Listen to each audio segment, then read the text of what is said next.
I was only 20 when I became a bride, and deep inside, I was still just a daughter who missed her mother. She had passed away years before, so when I entered my husband's home, I didn't just come as a wife, I came hoping to feel loved again. But the moment I stepped into that house, something didn't feel right. At the wedding, people smiled at me, but behind those smiles I heard whispers, "She's too quiet, she'll be easy." That night I felt it. Not love, not warmth, just a strange heaviness in my chest. And the next morning, everything began. "City girl, huh?" my husband's older sister said loudly, sitting at the head of the table. "Let's see what she can actually do." Everyone laughed. I forced a smile, but inside something cracked, then another voice. "What was your name again? Igul? Isulu? Hope you don't run back to the city too soon." More laughter. I looked at my husband. He stayed silent. That silence hurt more than their words. The next day they went into my room, opened my bags, touched my clothes, took my things. "This bag is nice, I'll keep it. This skirt suits me better anyway." I stood there, frozen. I didn't even get to say yes or no, and someone said, "You're part of the family now. Everything is shared." Shared or taken? That night, I cried quietly, but it didn't stop there. His younger sister would come home from the city and look at me like I was nothing. "Tea is cold. Food has no taste. You don't even deserve my brother." Every word, like a knife. Then one day, my mother-in-law called me aside. Her voice was cold. "Stop acting pretty. My son listens to me, not you. Instead of staring at the mirror, be a proper wife." I wanted the ground to open up and swallow me whole. Even at night, my husband wouldn't stay with me.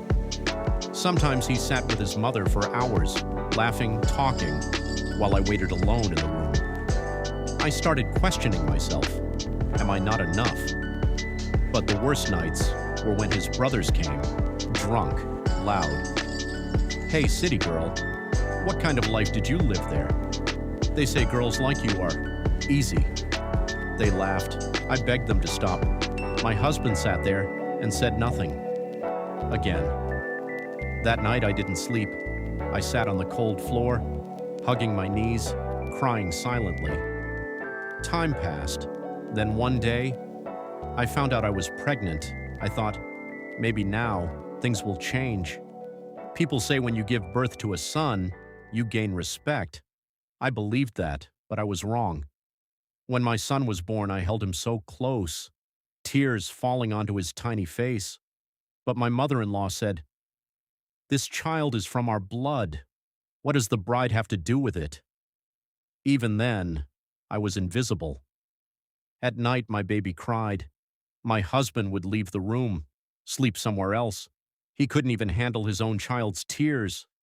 One day, I couldn't take it anymore. I looked at him and asked, "Why don't you protect me?" He didn't hesitate.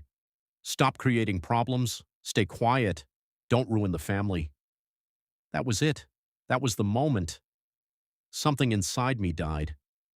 Years went by. I stopped expecting love, stopped expecting respect.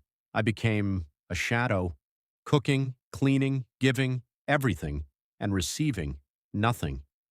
Sometimes I looked at myself and thought, who am I in this house? A wife? No. A daughter-in-law? Not really, just someone who exists to serve. Until one morning, before the sun came up, I made a decision. I picked up my son, held him close, and walked out. No shouting, no goodbye, just silence and hope. I moved into a small rented apartment in the city. It was hard, so hard.